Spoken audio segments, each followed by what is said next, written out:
Olá pessoal, sejam muito bem-vindos ao primeiro vídeo aqui do canal. No vídeo de hoje nós falaremos deste livrinho aqui, Marxismo Desmascarado, do economista austríaco Ludwig von Mises. Ludwig von Mises, ou apenas Mises como ele é popularmente conhecido, nasceu em Lemberg, uma cidade que ocupava o antigo Império Austro-Húngaro e que hoje é conhecido como Lviv, na Ucrânia. Mises nasceu em 1881, apenas 2 anos antes da morte daquele que seria um dos intelectuais mais criticados por ele. Ele nasceu em 1881 e Karl Marx morreu em 1883. Mises foi um dos maiores intelectuais do século XX e o maior representante da escola austríaca de economia fundada por Karl Menger. A sua obra é super extensa, onde ele aborda política, economia, filosofia e é essencialmente crítica ao socialismo e ao comunismo que ele teve a oportunidade de presenciar ao longo de todo o século XX. Este livro em específico foi publicado em 1952, então aí já havia acabado a Segunda Guerra Mundial, que foi de 39 a 45, e na verdade é a transcrição de um conjunto de palestras que Mises deu na Biblioteca Pública de São Francisco, na Califórnia, onde ele vivia. Este livro aqui tem 9 capítulos e assim, é uma condensação de vários assuntos. Mises vai abordar aqui vários conceitos. Para mim, esse é um dos pontos super positivos do livro, que é uma grande elucidação de conceitos marxistas. Mises vai começar, por exemplo, estabelecendo o que é o materialismo. Ele vai dizer que o materialismo pode ser entendido exclusivamente como um problema ético, então o homem materialista que se atém a questões terrenas, materiais, exclusivamente ao dinheiro, esse é um problema ético, subjetivo do homem, e o materialismo como um conjunto de soluções a um problema filosófico específico. E que problema seria esse? A relação entre o corpo e a mente, ou o corpo e a alma. Mises ainda vai elucidar um pouco do que era a filosofia da história de Marx.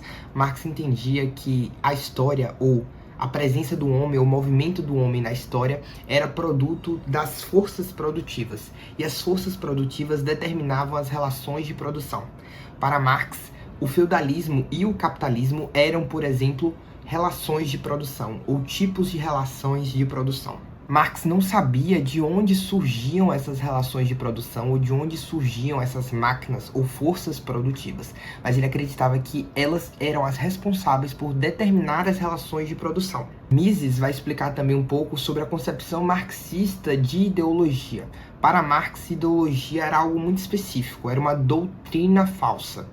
Hoje em dia, ideologia é uma palavra super comum, bastante popularizada, mas quando a gente fala de ideologia em Marx, é necessariamente uma doutrina falsa, é uma expressão do pensamento de classe. Nesse sentido, Marx, ele não negava a existência, por exemplo, de uma verdade absoluta. Ele acreditava que o alcance dessa verdade seria possível, porém somente em uma sociedade sem classes. E por quê? Porque Marx dizia que os pensamentos dos homens, enquanto existirem uma sociedade de classe, será necessariamente uma expressão da classe a qual ele pertence. Portanto, o pensamento, a verdade absoluta, ou o pensamento genuíno ou verdadeiro, só pode ser alcançado em uma sociedade sem classes. Um outro grande ponto desse livro é que Mises traz um pouco, brevemente, é verdade, da biografia de Marx e Engels, né? Então ele vai falar um pouco não só das ideias que eles tinham, mas de quem eles eram enquanto homens, né? Então ele fala aqui que Marx era de fato um sujeito relativamente pobre, né? Enquanto seu melhor amigo Friedrich Engels era um homem bastante endinheirado. Engels era rico. Marx conseguia aí algum dinheiro de algumas publicações em revistas, mas passou boa parte da sua vida sendo mantido ou subsidiado, né, ajudado financeiramente pelo seu amigo Engels. Uma curiosidade muito interessante é que Mises fala que Marx, ao final da sua vida, né, ele não era muito conhecido, ao contrário do que vocês podem pensar. Marx era bastante desconhecido na sua época e suas ideias iriam se popularizar brutalmente, na verdade, ao final do século XIX e durante todo o século XX, né? Mas Marx, em si, a figura dele não era uma figura popular de seu tempo. Ao contrário do que muitas pessoas podem pensar, hoje a gente vê movimentos sindicalistas, de trabalhadores que adotam os pensamentos de Marx. Mas Marx, ele, durante boa parte da sua vida, não concordava e não gostava dos movimentos sindicais, ou melhor, das práticas ou da forma de implementação socialista dos movimentos sindicais. De 1848 a 1859, Marx teve uma fase intervencionista em que ele até chegou a acreditar que você poderia utilizar o aparato estatal para poder implementar o socialismo ou a ditadura do proletariado. Mas a partir de 1859, 11 anos após a publicação do Manifesto Comunista, que se deu em 1848, ele abandona essas ideias intervencionistas e passa a taxá-las de conservadoras. É assim que ele taxa as tentativas dos movimentos sindicais. Por quê? Porque os movimentos sindicais buscavam implementar sim a ditadura do proletariado ou se aproximar aos ideais socialistas, mas através de um sistema capitalista, ou dentro dos parâmetros do Estado, utilizando a máquina estatal para implementar ideais socialistas. Marx considerava essa forma de implementação muito conservadora e não gostava dessa prática dos sindicatos. Uma das grandes contradições que Mises aponta no pensamento de Marx está entre um dos conceitos base da sua doutrina econômica e sua própria filosofia da história. Por quê? Uma das bases da doutrina econômica de Marx é a chamada Lei de Ferro dos Salários. A Lei de Ferro dos Salários basicamente prega que os salários que os capitalistas ou os donos dos meios de produção, os burgueses, davam aos seus trabalhadores seria o suficiente para mantê-los vivos e suas famílias vivas, até que os filhos desses trabalhadores tivessem idade suficiente para que fossem trabalhar nas fábricas. Então era basicamente um salário que manteria aqueles vermes ou aqueles micróbios em reprodução, até que eles pudessem ter força de trabalho e trabalhar nas fábricas, então o salário diminuiria novamente. Acontece que a filosofia da história de Marx prega que no capitalismo, no sistema capitalista, a tendência era que os trabalhadores tivessem uma degradação contínua e progressiva da sua condição socioeconômica. No sistema capitalista, a condição do trabalhador pioraria progressivamente. Ou seja, se a lei de ferros dos salários, ou a lei de bronze dos salários pregava que o salário dado aos trabalhadores teria que ser mais ou menos estável para que eles pudessem se manter e manter a sua família até que os seus filhos pudessem ir trabalhar nas fábricas, e a sua filosofia da história prega que haverá uma progressiva degradação da condição socioeconômica dos trabalhadores no capitalismo, logo há aqui uma contradição. Se eles estão ganhando basicamente o mesmo e eles não estão tendo seus salários diminuídos ou sua condição socioeconômica degradada, logo há aqui uma contradição entre a filosofia da história de Marx e a lei de ferros dos salários, que é a base da sua doutrina econômica. Importante é ressaltar, e esse é um dos pontos altos do livro, e o que me faz ter uma confiança na honestidade intelectual de Mises, o que eu não vejo muitas vezes na discussão e no debate público, é taxar todo comunista ou todo marxista de burro, né? O que é uma grande inverdade. Mises, ele reconhece a inteligência de Marx, né? Ele reconhece que, de fato, ele era, sim, um grande intelectual. Então, a gente não pode ir taxando todo mundo que é marxista e comunista de burro. Existem pessoas, de fato, que são extremamente articuladas, são inteligentes, porém, foram seduzidas e são seduzidas pelo pensamento marxista. Abre aspas para Mises. Como pode um homem que lia tanto e só interrompia sua leitura para escrever não perceber tamanhas contradições em suas ideias? Outra contradição importante apontada por Mises no pensamento de Marx é que ele pregava duas coisas que são aparentemente contraditórias. De um lado, ele dizia que ele comemorava o desenvolvimento de cada nova máquina do ponto de vista industrial, de produção, porque ele acreditava que o desenvolvimento do capitalismo levaria ao seu próprio colapso. Então, da mesma forma que existiram máquinas ou instrumentos que propiciaram o feudalismo, houveram, não tem plural, eu acho.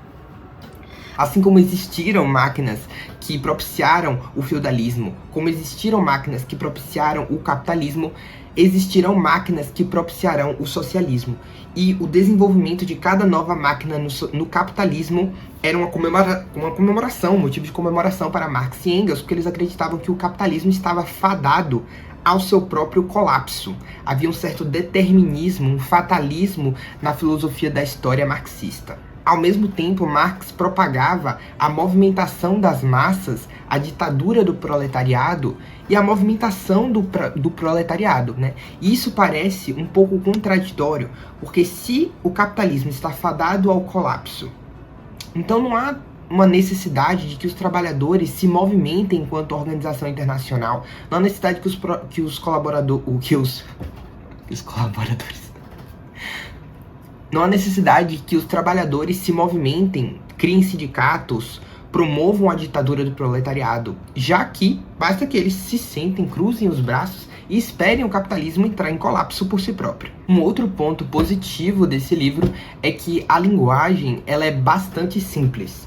Então, se você não vai ver aqui no livro de Mises construções sintáticas complexas, ideias que são altamente indecifráveis, ou assim, um texto truncado. Pelo contrário, você vai encontrar aqui um texto fluido, conversacional, já que na verdade uma palestra, e de fácil entendimento. Eu não considero que esse seja o livro mais fácil de Mises. Eu acho que, por exemplo, as 6 lições consegue ser ainda mais didático, mas é um ponto positivo. A linguagem em si não é difícil. Um dos pontos negativos que eu percebi nesse livro é que, não é um ponto negativo, na verdade, mas se você não tem muito conhecimento a respeito da história do século XX, você vai ficar voando em vários momentos. Assim, eu fiquei voando em vários momentos, porque eu não tenho conhecimento aprofundado da história do século XX, e eu tive que realmente pesquisar algumas coisas, algumas datas. Eu tive que pesquisar vários nomes, então Mises vai falar a respeito de vários indivíduos isoladamente, não aprofundadamente, até porque ele não tinha tempo para isso em uma palestra, mas ele vai falar ali Saint-Simon, Charles Fourier, ele vai falar de George Soros, então assim, ele vai falar vários nomes, e você tem que realmente ali dar uma pesquisada de quem foram essas pessoas e tal, só para você não ficar voando, boiando assim, em absoluto. Um dos pontos levantados por Mises aqui é que não há espaço para diálogo na Revolução Marxista, né? E a consequência disso é que os expurgos, ou seja, as expulsões, são muito comuns, né? E o uso da violência. Então ele vai falar que o Estado socialista é necessariamente um Estado policial.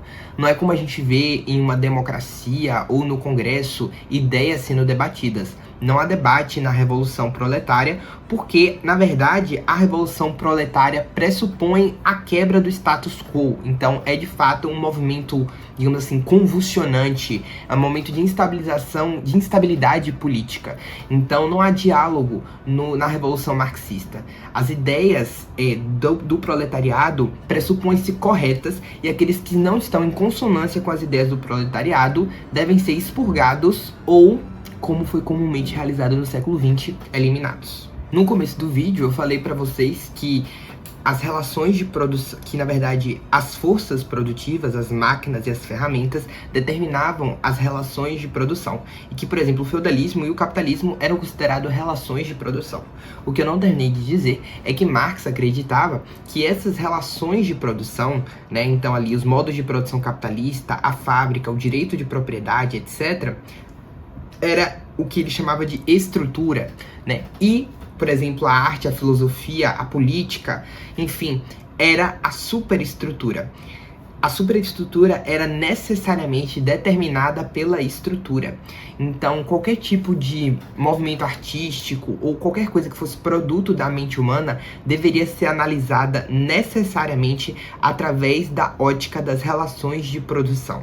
Então, um filme poderia ser classificado como um filme capitalista, um filme burguês, ou um filme proletário, porque toda a arte era vista através dessa ótica. Mises vai dar importante atenção a um cara que ele reputa como sendo o único intelectual que de fato contribuiu ou trouxe algo de novo ao pensamento marxista, que foi um cara chamado George Soros. Soros era um cara que pregava basicamente a ação, né? Ele pregava o que ele chamou em francês de action directe, que seria uma ação direta. Ele pregava que você basicamente devia falar, você devia matar e não falar. Em seu livro Reflexões sobre a Violência, ele vai lamentar que os partidos marxistas e os movimentos sindicais não utilizassem da força bruta, né, e da violência para impor a ditadura do proletário. Como escritor, ele, George Soros, de qualquer forma, era muito agressivo.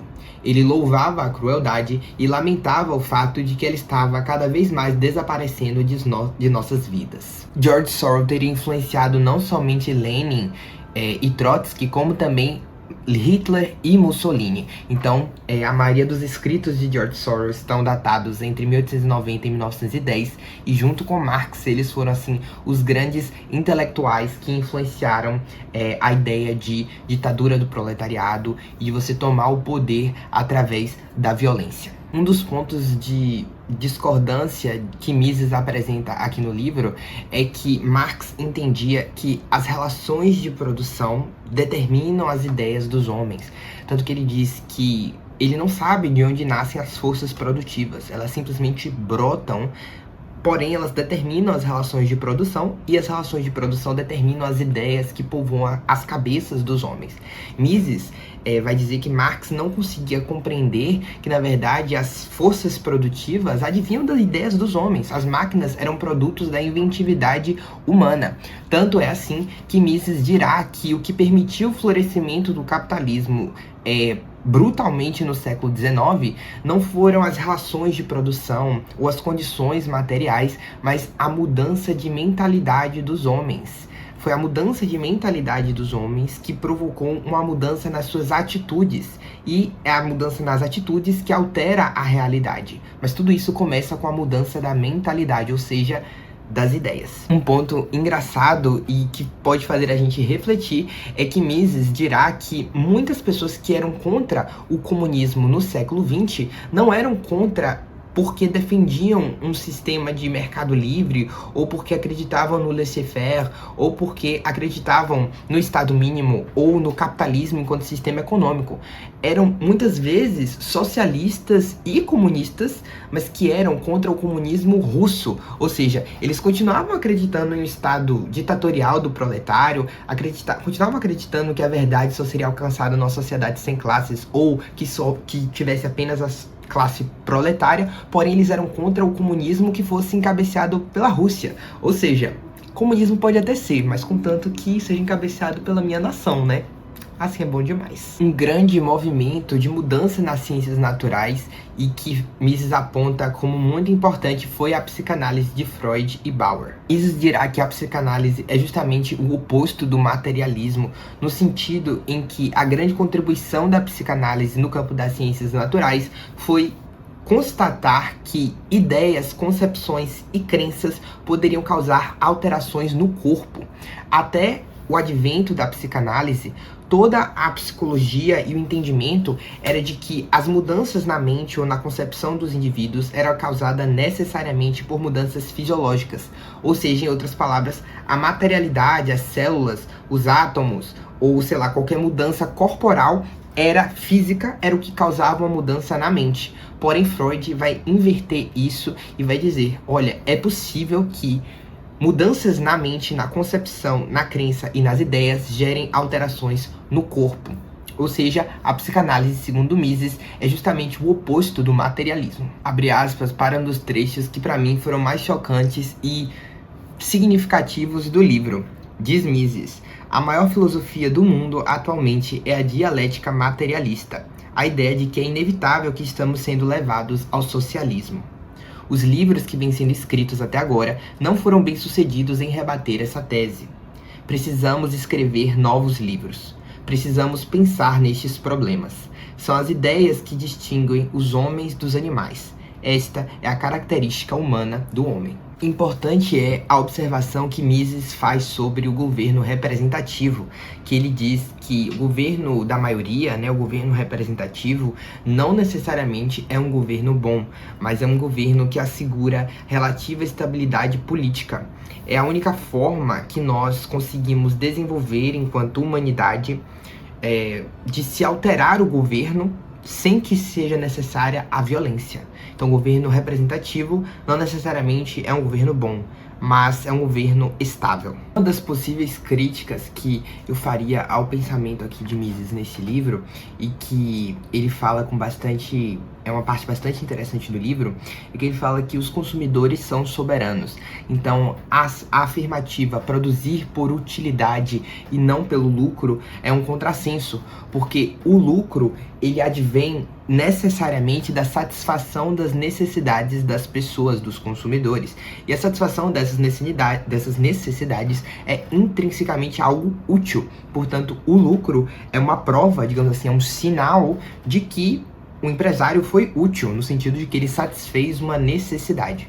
Nesse sentido, os consumidores seriam soberanos e os capitalistas, né, os burgueses, estão a serviço da vontade do consumidor. O que eu acho é que esse pensamento, ele é verdadeiro sim, mas existem algumas situações que ainda não estão tão claras para mim.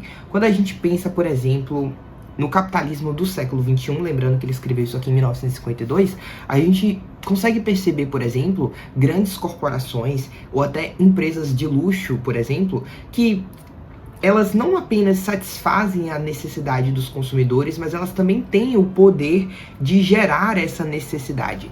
Então, nem sempre a necessidade é algo que parte do consumidor para a empresa.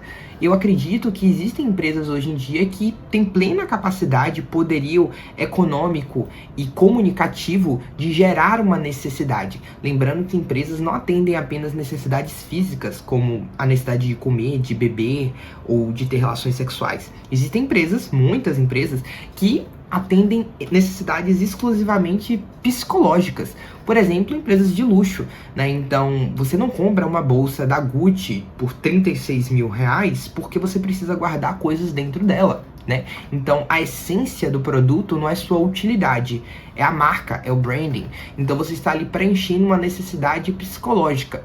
Mas até que ponto essa necessidade é fruto do consumidor e não uma criação sociocultural e não uma criação da empresa?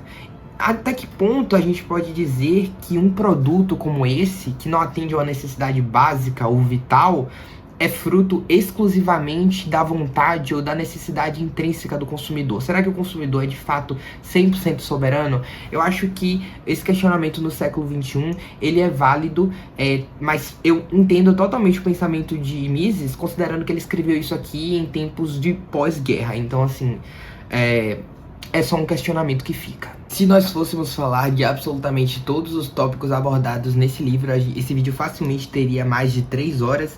Porém, eu aqui separei alguns tópicos que Mises vai abordar no seu livro. Ele tem uma capacidade impressionante de abordar uma diversidade imensa de tópicos em um espaço muito pequeno. Mas ele vai falar, por exemplo, sobre bens de capital, o pensamento de Lord Keynes, a relação inversamente proporcional entre expansão de crédito e a taxa de juros, a função do lucro e do prejuízo, a importância do investimento estrangeiro do século XIX e muitas outras coisas. Seja como for, é impossível negar que Mises era de fato uma grande mente, um homem capaz de articular ideias muito bem e talvez o maior refutador das ideias de Marx que já existiu. Eu finalizarei o vídeo fazendo uma citação da última parte do livro e, na verdade, da forma como Mises escolhe finalizar suas palestras lá em São Francisco, na Califórnia.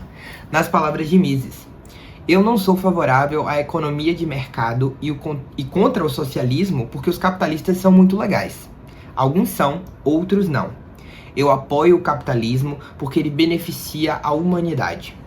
Eu não sou contra o socialismo porque os socialistas são pessoas más, mas porque ele gera um declínio completo no padrão de vida de todos e destrói a liberdade. Bom, se você gostou do vídeo, não esquece de deixar um like aqui embaixo, deixa o seu comentário do que você achou dessa resenha, se você já leu esse livro, se você concorda com a crítica que eu fiz a Mises, e não se esquece também de se inscrever no canal e até o próximo vídeo.